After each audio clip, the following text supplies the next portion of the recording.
Hello everyone, welcome back to our course. In this chapter, we'll talk about the following important theories in translation.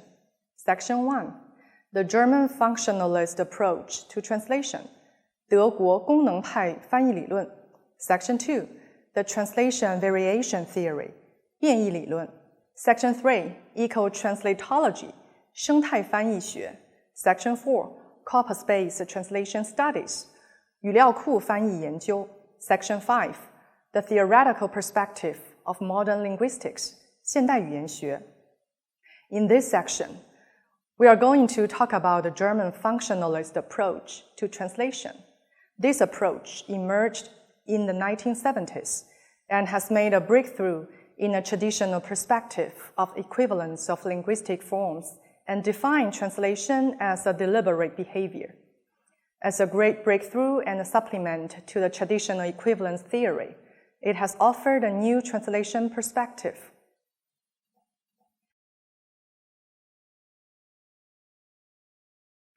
Functionalism refers to a methodological approach where the translator's decisions are governed by the intended function of the target text or any of its parts.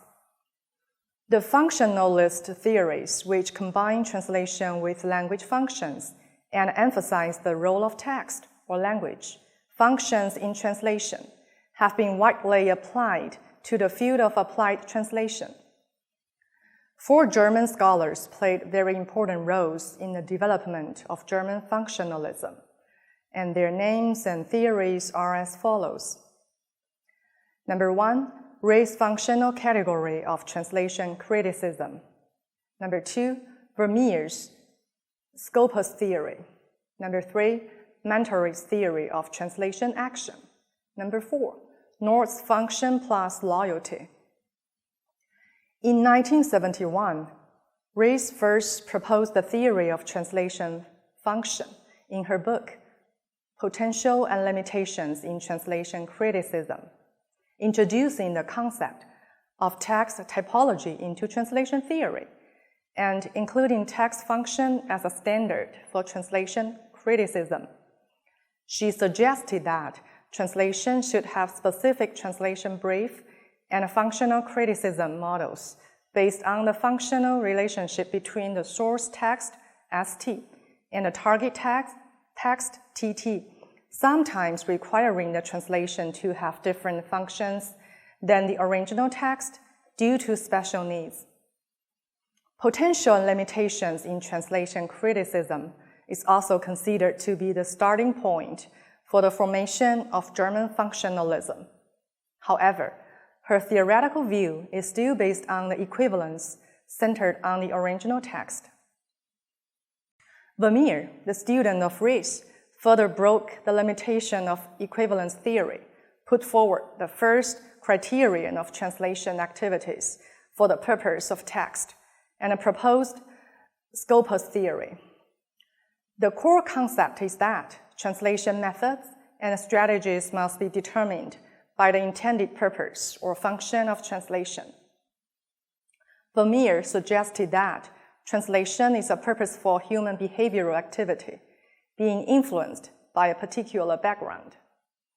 Vermeer proposed that translation is a human act, and that any act has a purpose, and translation is a purposeful act. Therefore, translation is the discourse produced for a certain purpose and target audience in the context of the target language.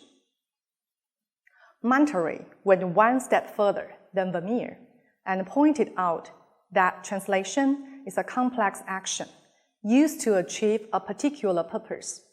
She thought that translation was not a mere transcoding process, but a cross-cultural event in which translational action is not a mere act of transferring, but a whole complex of action involving teamwork among experts, from the client to the recipient, whereby translator plays his own role as experts.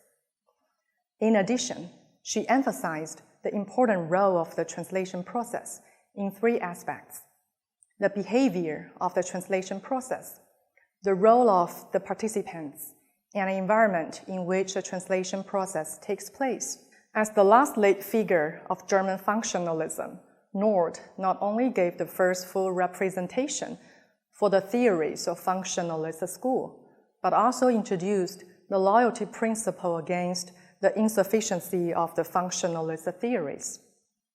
In her book, Translating as a Purposeful Activity, Nord proposed that loyalty is an interpersonal category referring to social relationship between people, namely, the relationship between the translator, the source text sender, the target text addressee, and initiator.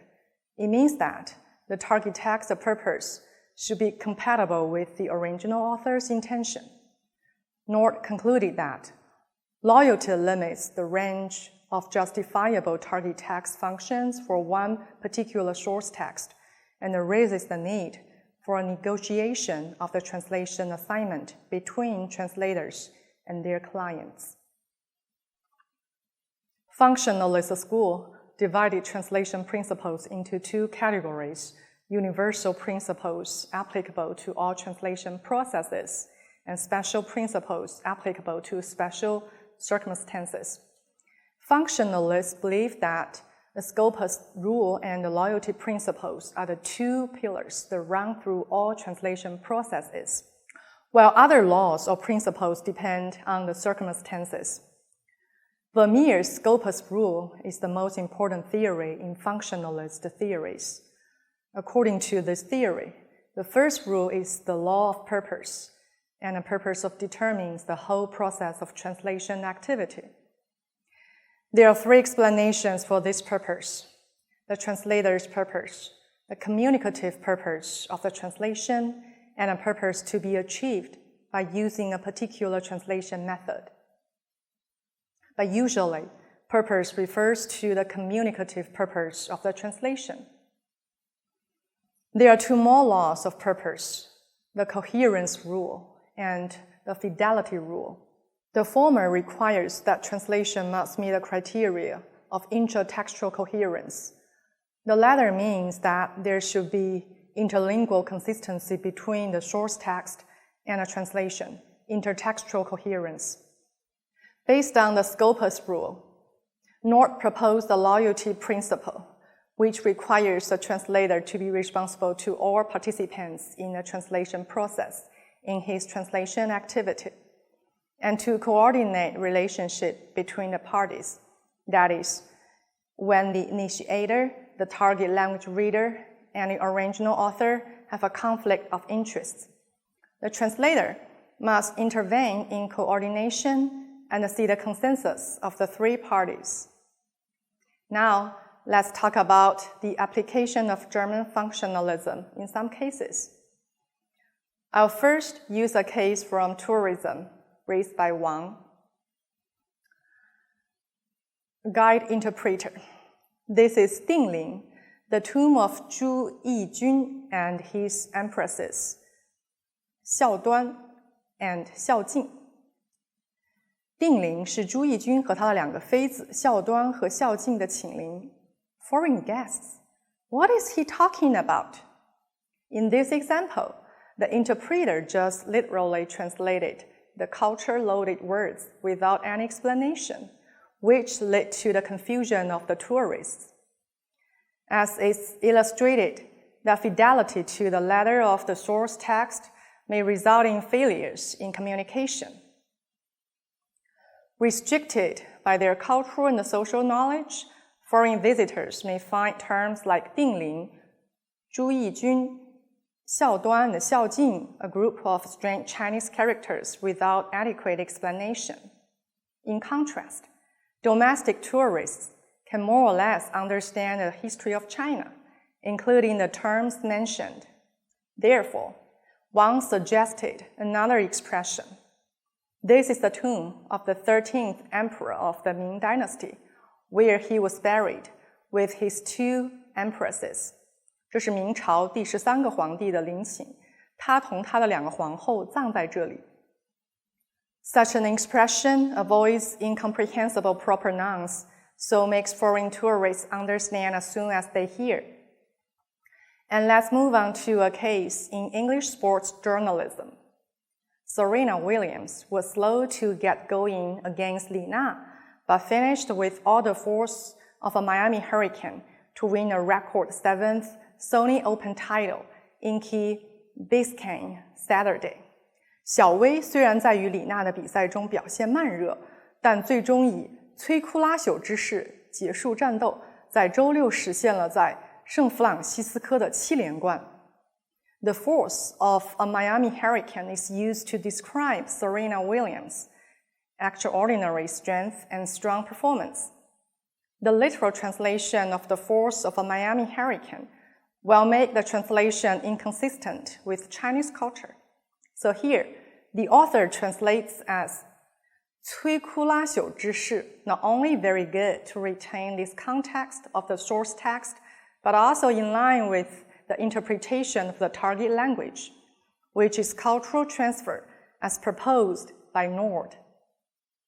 To sum up, in our class today, we learned the development of German functionalism, 2 fundamental principles, as well as its application in translation.